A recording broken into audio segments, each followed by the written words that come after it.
آقا کے وفادار ہے علماء دیوبند۔ والدین میں سے ماں کا جو حق ہے وہ باپ کے مقابلے میں 3 گنا زیادہ ہے۔ باپ کی قربانیاں اس کا حق اپنی جگہ پر، لیکن باپ کے مقابلے میں جو ماں کا حق ہوا کرتا ہے وہ 3 گنا زیادہ ہوا کرتا ہے۔ ایک صحابی رسول ہیں، اللہ کے رسول صلی اللہ علیہ وسلم سے انہوں نے عرض کیا، من ابر، میں کس کے ساتھ زیادہ حسن سلوک کا، معانست کا، ہمدردی کا معاملہ کروں؟ قال امک، اللہ کے رسول صلی اللہ علیہ وسلم نے ارشاد فرمایا اپنی ماں کے ساتھ۔ قال قلت ثم من، وہ صحابی کہتے ہیں میں نے پھر یہ عرض کیا، اے اللہ کے رسول صلی اللہ علیہ وسلم اس کے بعد کس کا؟ قال امک، آپ صلی اللہ علیہ وسلم نے ارشاد فرمایا اپنی ماں کے ساتھ۔ قال قلت ثم من، وہ صحابی کہتے ہیں میں نے پھر عرض کیا اس کے بعد کس کا؟ قال امک، آپ صلی اللہ علیہ وسلم نے ارشاد فرمایا اپنی ماں کے ساتھ۔ قال قلت ثم من، وہ صحابی کہتے ہیں پھر میں نے کہا اس کے بعد کس کا؟ قال ثم اباک فالاقرب فالاقرب ثم الاقرب فالاقرب۔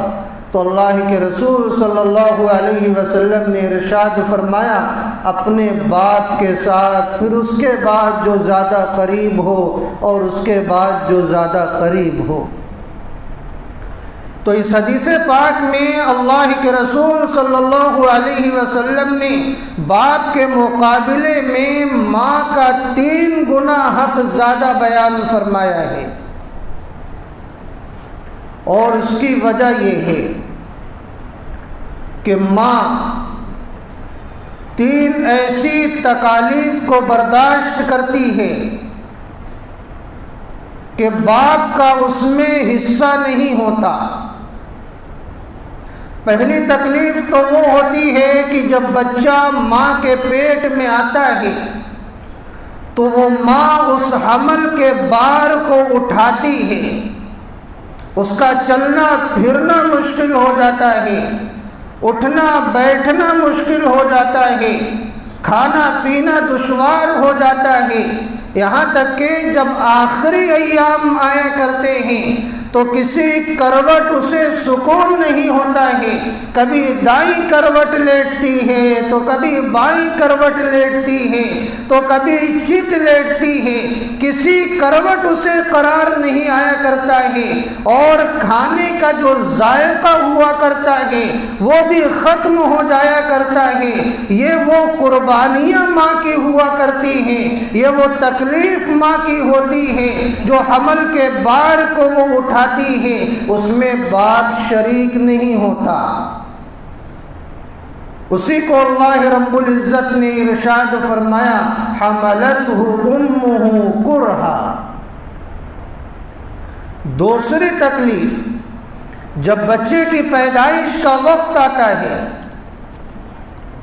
تو جاگنی کا عالم ماں کے لیے ہو جاتا ہے، موت اور زیست کا مسئلہ سامنے آ جاتا ہے، اور ایسی نوبت آ جاتی ہے کہ معلوم نہیں رہتا کہ ماں کی حیات رہے گی یا نہیں رہے گی، اور بچے کی پیدائش کے وقت جو تکلیف ہوتی ہے اسے الفاظ میں بیان نہیں کیا جا سکتا، وہ تو بس ماں اسے سمجھ سکتی ہے، اس کے علاوہ دنیا میں کوئی نہیں سمجھ سکتا۔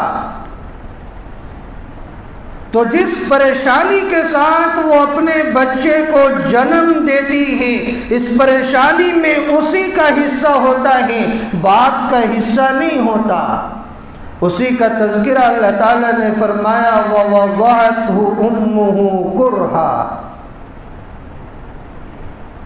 اور پھر جب بچہ پیدا ہو جاتا ہے تو ماں اپنے جسم کا جوہر، اپنے جسم کا خلاصہ دودھ کی شکل میں اپنے بچے کے لیے پیش کرتی ہے اور اسے دودھ پلایا کرتی ہے، اور مزید یہ کہ کئی مہینے تک اسے آرام نہیں ملتا، اس کی نیند پوری نہیں ہوتی ہے، تھوڑی دیر آرام کرتی ہے کہ بچہ رونے لگتا ہے، چلانے لگتا ہے، ماں کی نیند ٹوٹ جایا کرتی ہے، کئی مہینے تک اسے سکون کی نیند نصیب نہیں ہوتی۔ لیکن اللہ تعالیٰ نے اس کے دل میں جو محبت دی ہے، اسی محبت کی وجہ سے وہ اپنے بچے کو پالتی ہے۔ یہ تکلیف باپ نہیں اٹھا سکتا اور نہ اس میں وہ شریک ہوا کرتا ہے، اس لیے اللہ رب العزت نے باپ کے مقابلے میں ماں کا 3 گنا زیادہ حق اولاد کے ذمے رکھا ہے۔